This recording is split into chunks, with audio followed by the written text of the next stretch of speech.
All right, how's everyone doing? I am Rich Celenza. Thanks for checking out my channel. So what I want to get into today is basically talking about being obsessed with the next level of whatever you want to do.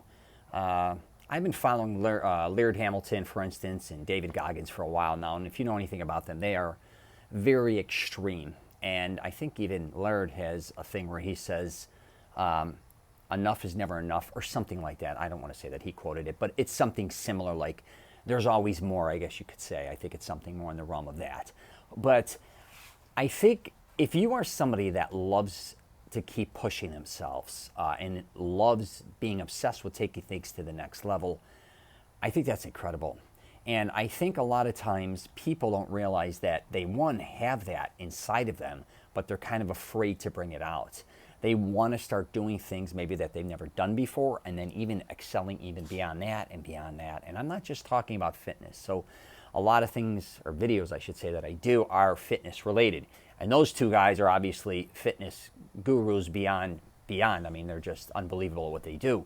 I personally was somebody who always wanted to excel and keep taking things to the next level, especially when it came to weightlifting as I got older. When I was younger doing sports, I was always small, but I always, I kept wanting to push myself more and more and more. I even ended up pushing myself to having a hernia at a very young age. What was I in? I don't even know what grade it was.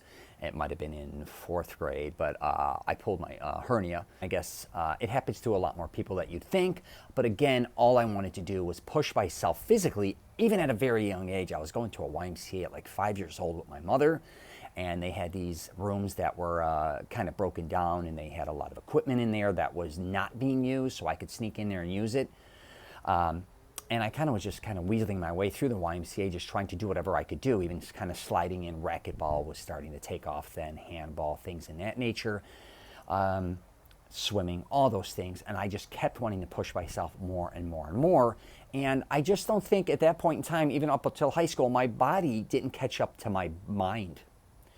Because I was always, again, I even graduated high school at like 135 pounds. Now, I was very strong for my size. I was probably one of the strongest guys in high school from a bench pressing and curling and even squatting to a certain degree, because I was working out a lot more than other people were working out coming in and out of Florida as well.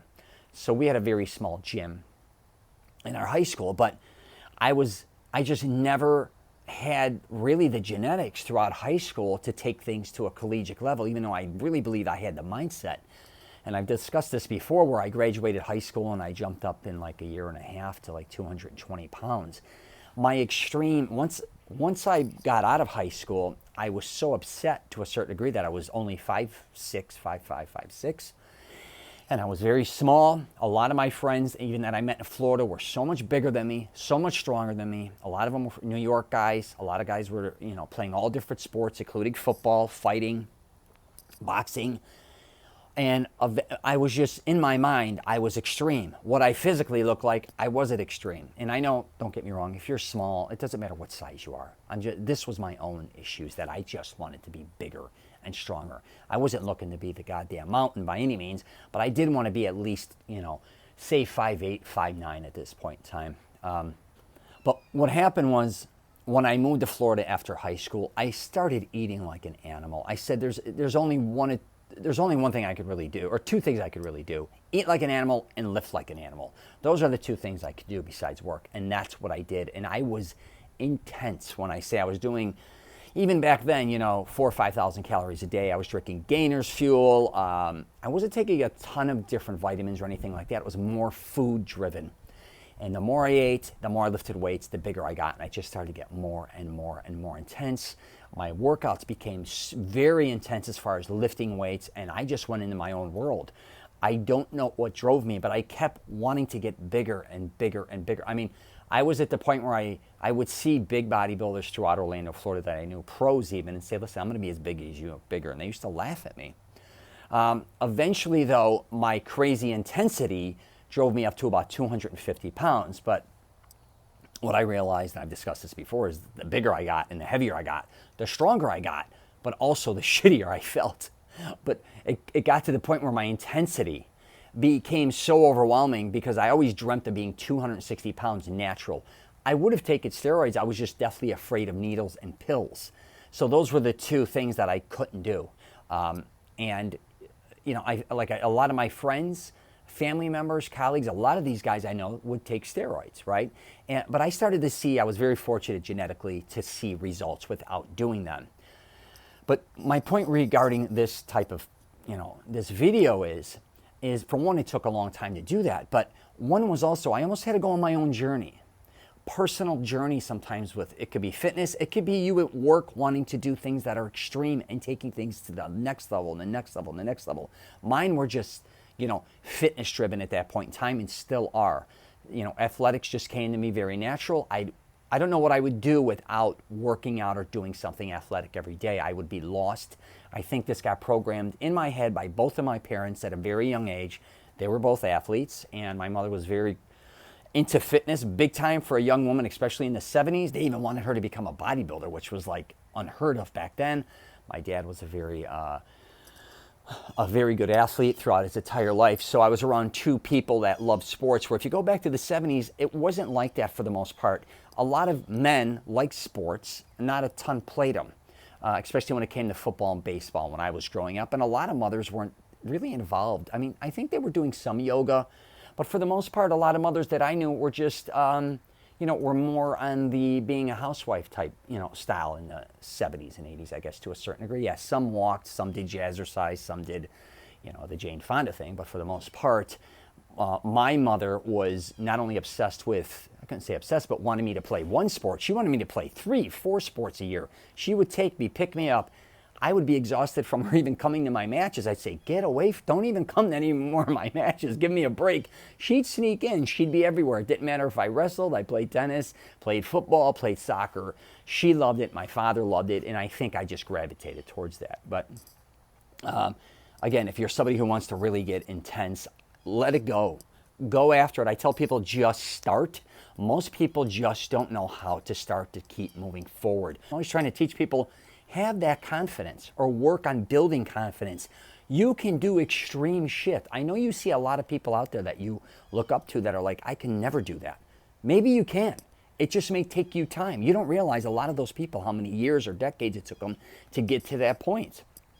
Like Laird and David and those guys, you think that shit just happened like in a year or two? These guys are lifers in the game. So if you want to be intense and be extreme and like somebody maybe hypothetically like Michael Jordan or whoever the hell it is, you got to put the time in, man. You really got to commit. And I don't think people really want that commitment.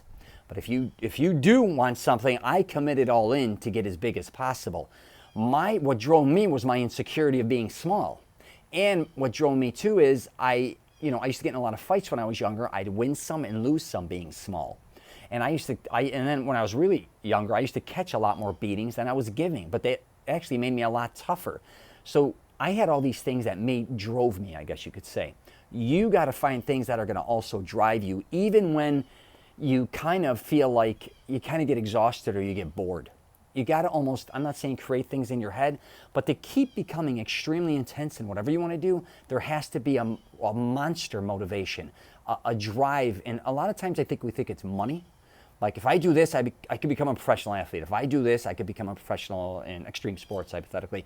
If I do this in business, I could become a CEO or I could become a billionaire. And those are all great, great things to whatever works for you. But you got to realize from that point to that point, what's going to keep moving you every day? What's going to keep pushing you to keep going? Because I'm going to tell you, you're not going to probably become a billionaire in a year, most likely. You're not going to become a professional athlete, hypothetically, in a few years. You're not going to, master, if you want to go in extreme sports, I don't care if it's skating, I don't care if it's motocross, I don't care if it's cycle, BMX, whatever the case may be, it takes a long time to get there. You got to figure out from the beginning, not just to the end, it's all the shit in the middle that you're going to have to go through, all the practice, your mind, what are you physically going to do to yourself, all those type of things. So this isn't some bullshit motivational YouTube. I sometimes get burnt out on those, but I just wanted to give you my insight on what I kind of went through regarding this. And believe me, I never got to the level of, say, Dorian Yates, Lee Haney, Arnold, all these guys that really took things to the next level. But I never wanted to be a professional bodybuilder. I never wanted to be a professional powerlifter or just powerlifter in general. I just wanted to be massive, and I made it simple too. I think a lot of people get discouraged because, say you do want to become a professional in something and it didn't work out for you. That doesn't mean, just because they turned you down hypothetically doesn't mean you can't do something even beyond what they are, if that kind of makes sense. So if you're surfing, of course, Laird, for instance, can be an incredible surfer. Then before you know it, he's riding 50, 60-foot waves. Being a pro surfer, I'm sure, is minuscule to a certain point compared to what that dude was doing. Same with Goggins. Like, they're beyond that. And that's sometimes how you got to think, right? I think a lot of people think, I got to go in the NFL. Well, there's a lot of things in between you and going to the NFL and beyond the NFL, if that makes sense. So look past it. Think a little bit outside the box. Don't get caught up and say, that's the end. It's never the end. If you're an extremist, you keep moving forward. And that's my extreme thing now, is helping people be the best they can be from a realistic approach. All right, I'm going to wrap it up there, and hopefully you got something out of this. And I'm telling you, don't sell yourself short. You could do a lot of incredible things. I talk about it all the time on my video. You just don't know your true potential because you never developed it. Most people never take the time to realize all the skill that they have in whatever they want to go after. And a lot of times you'd be shocked. The things that you set out to do that you think you have a skill set for may alter. And then you may have something that's even beyond that skill set. So don't sell yourself short. I'm telling you, man. So if you want, you can check out my podcast, The Rich Celenza Show, WTF Are You Talking About? I'm also on LinkedIn, Twitter, Facebook, and Instagram as well. And if you get a chance, subscribe. But yeah, man, don't sell yourself short. I'm telling you, you could do things that probably you'd be amazed at. All right? All right. Take care.